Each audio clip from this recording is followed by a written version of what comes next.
इस फंक्शन की ना कि हमारे पास डेटाबेस को के अंदर डाटा को लिखने के लिए ये वाला तरीका इस्तेमाल किया जाता है, ये वाला। ये देखें कि हम पहले एक कंटेंट वैल्यूज़ का ऑब्जेक्ट क्रिएट करते हैं और अपनी वैल्यूज़ जो हमने रखनी होती हैं उनको कॉलम के नाम के साथ एसोसिएट करके उनके अंदर पुटअप कर देते हैं। अब कंटेंट वैल्यूज़ हमारे पास एक ऐसा टेबल बन गया है जिसके अंदर हमने अपने जो डेटाबेस के नाम है ना, उन नामों के आगे वो वैल्यूज़ पुटअप कर दी हैं। आवाज़ आ रही है अब आपको?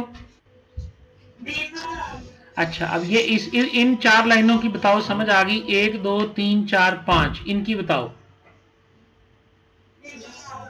अच्छा, जो हम जिस क्लास की हम बात कर रहे हैं ना, एंड्रॉयड जो हमें सहूलत देता है ना, ये वाली class SQL light open helper, इसके कुछ फंक्शन है।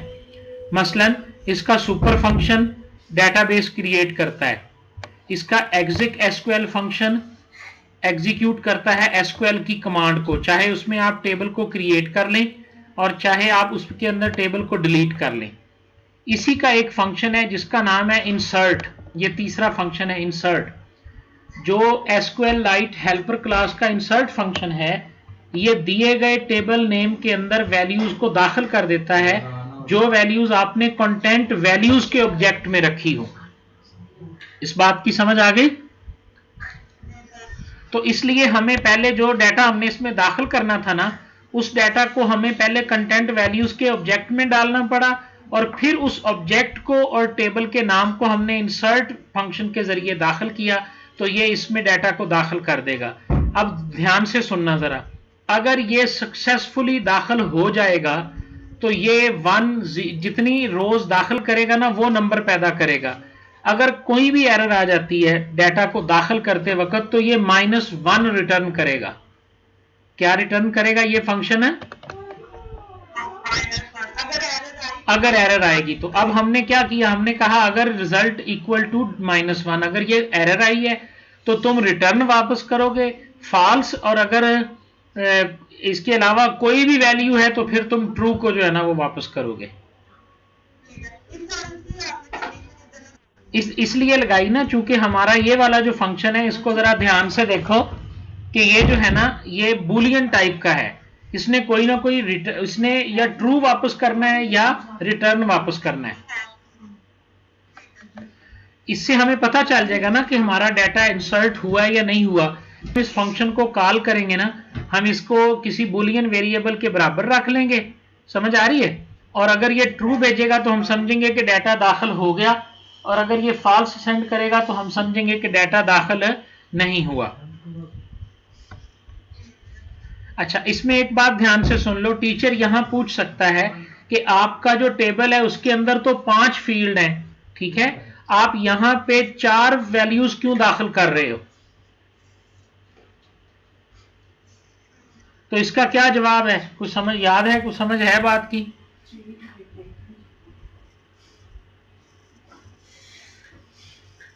अच्छा जी, तो इसका जवाब ये है कि हमारे टेबल के अंदर जो 5वां फील्ड है ना वो आईडी का है और उसको हमने ऑटोमेटिक क्रिएट किया हुआ है। उसके अंदर वैल्यू हम दाखिल कर ही नहीं सकते, वो ऑटो इंक्रीमेंट के साथ वैल्यू लेगा।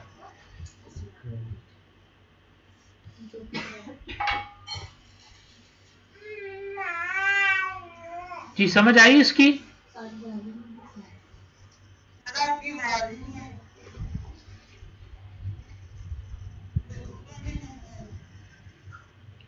हाँ जी, मैं दोबारा रिपीट कर देता हूं, अब तो आ रही है ना? हमारा आपको नहीं आ रही आवाज?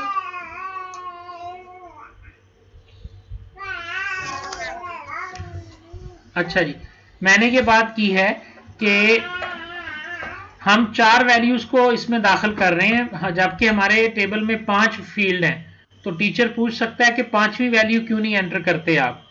तो उसका जवाब ये है कि हमारा जो 5वां फील्ड है वो आईडी का है और वो ऑटोमेटिकली उसके अंदर वैल्यू इंसर्ट हो जाया करेगी, इसलिए हम 5वां फील्ड इसमें एंटर नहीं करेंगे। हाँ जी, समझ आ गई दोनों को? अच्छा, ये हो गया हमारा इंसर्ट का फंक्शन जो हमने टेबल 1 के अंदर डाटा को दाखिल किया जिसमें हमने एल्गो का डाटा रखा हुआ है। ये हमारा फेवरेट एल्गो के लिए हमने इंसर्ट का फंक्शन लिखा। अगर आप गौर से देखें तो बिल्कुल सेम है। ये एक वेरिएबल लेगा, वेरिएबल का नाम, और बुलियन ही रिटर्न करेगा। उसी तरह हमने कंटेंट वैल्यू का ऑब्जेक्ट बनाया और उसके जो T2 कॉलम 2 यानी टेबल 2 का कॉलम 2, उसके अंदर हमने एल्गो नेम की वैल्यू को रखा और उसी तरह डीबी के इंसर्ट फंक्शन को कॉल किया, टेबल 2 का नाम दिया और साथ में कंटेंट वैल्यू दे दी। तो एक सेल के अंदर जाके वो एल्गोरिदम का नाम दाखिल कर देगा। हाँ जी, क्लियर हो गया ये भी। अच्छा, उसके बाद दो फंक्शन अब हमारे और रह गए हैं। एक फंक्शन है हमारा जो डाटा को टेबल में से निकाल के लाएगा, एल्गो को, गेट एल्गो डाटा, और एक है गेट एल्गो फेवरेट एल्गोज। ये अब हम डेटाबेस में से डाटा निकाल रहे हैं, समझ आ रही है। तो टेबल में डेटाबेस में से डाटा निकालने के लिए फिर हमने डेटाबेस को राइटेबल मोड में खोला। जिस तरह हमने देखो डाटा को पुटअप करने से पहले, ये देख लो, जब भी आपने डाटा को खोलना है आपने पहले डाटा को खोलना है। डेटाबेस को हमने खोला, उसके बाद हमने उसके अंदर काम करना शुरू किया। इसी तरह अब हम इसको हासिल करना चाहते हैं तो हमने इसको भी इसी मोड के अंदर खोला और यहां पे सिंपल क्वेरी चली। ये देख लें, अब ये तीसरा फंक्शन है, ध्यान से सुन लें, आपकी एसक्यूएल लाइट क्लास का फंक्शन रा क्वेरी। रा क्वेरी, पहला हमने सुपर फंक्शन पढ़ा, फिर हमने, हाँ जी, इंसर्ट का फंक्शन पढ़ा, फिर हमने एग्जिक एसक्यूएल के नाम का फंक्शन पढ़ा है ना हमने। ये रा क्वेरी क्या करती है, ये आपकी डेटाबेस के ऊपर क्वेरी चलाती है। और हमने क्वेरी क्या लिखा, जरा पढ़ो, select static from table name, table name में से सारा डाटा उठा के लाओ, वेयर एल्गो नेम, हम एक एल्गोरिदम का डाटा उसमें से उठाएंगे और उस डाटा को हम अपने वो जो डिटेल वाली एक्टिविटी नहीं थी उसमें एक एक करके शो करवा देंगे। इस लाइन की मुकम्मल समझ आनी चाहिए जी।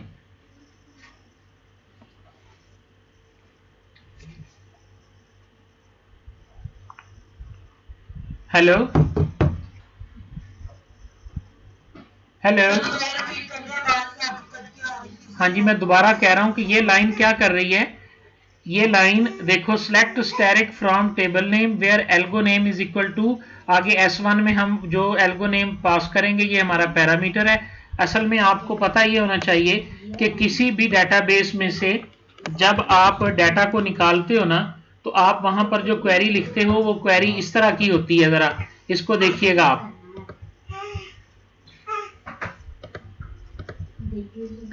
हमारी वो क्वेरी इस तरह होती है, सिलेक्ट हम लिखते हैं और उसके बाद स्टैटिक लिखते हैं ताकि सारा कुछ ले आए। आगे हम टेबल का नाम लिखेंगे एल्गोज, और वेयर के आगे हम लिखेंगे कि where algo name is equal to LIST list. तो इससे क्या होगा, इससे ये होगा कि हमारा लिस्ट नाम का सारा डाटा इसमें से रिट्रीव हो जाएगा। ये क्वेरी की समझ आ रही है कि नहीं?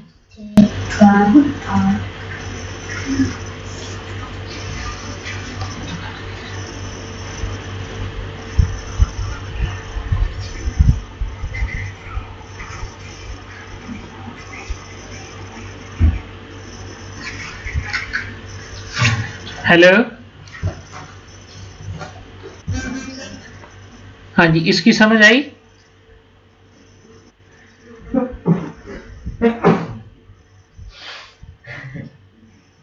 हेलो, क्या?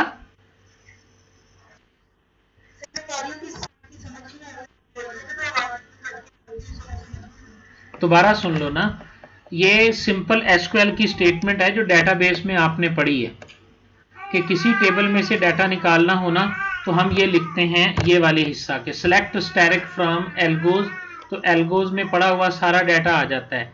जब हम वेयर की क्लास लगाते हैं तो डाटा हमारा जिस वेरिएबल के ऊपर हम फील्ड के ऊपर लगाते हैं सिर्फ वही वाला डाटा आता है।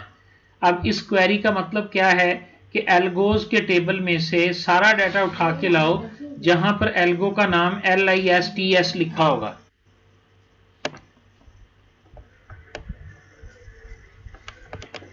हाँ जी,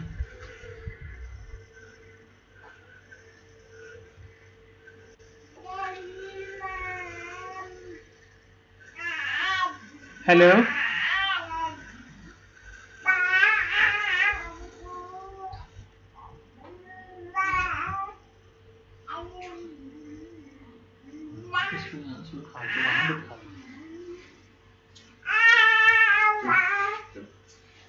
हेलो,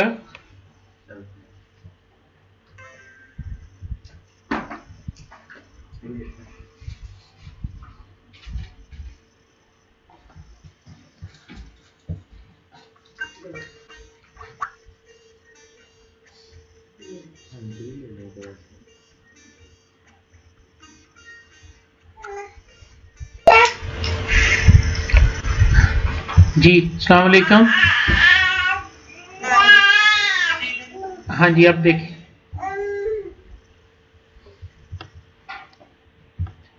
जी, ये मैंने कहा एसक्यूएल की क्वेरीज आपने पढ़ी होंगी डेटाबेस में कि एसक्यूएल की क्वेरी कैसे लिखते हैं।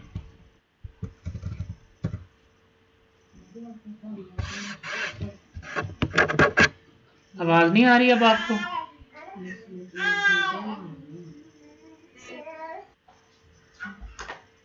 हाँ जी, सिलेक्ट स्टैटिक फ्रॉम एल्गोज, यहां तक समझ आई? इसका क्या मतलब है?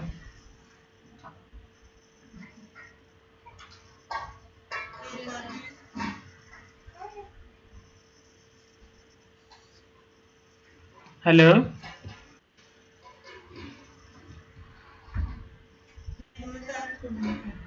हाँ जी, तो यही क्वेरी जो है ना वो हमने ये देखें इसके अंदर लिखा कि सिलेक्ट स्टैटिक रॉ क्वेरी का फंक्शन क्या करता है।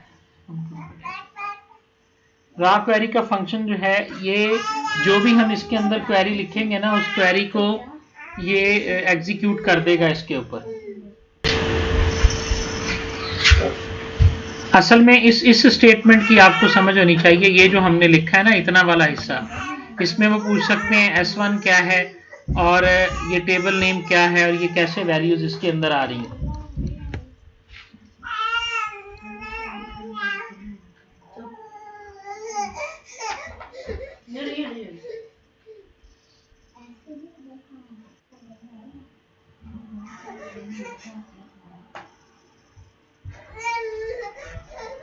हेलो,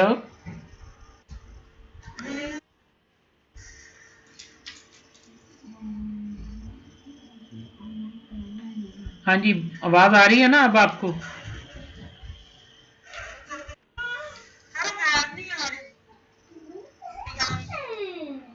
हाँ जी,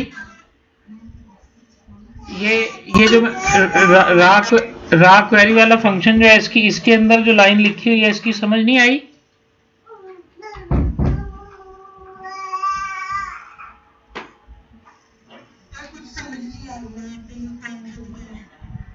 हाँ जी,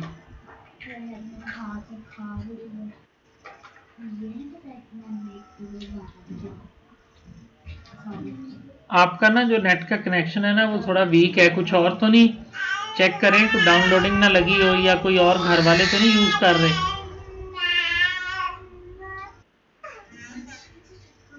चेक करें ना, कोई मोबाइल वगैरह पे अगर कर रहे हैं तो उनको थोड़ी देर के लिए बंद करवाएं।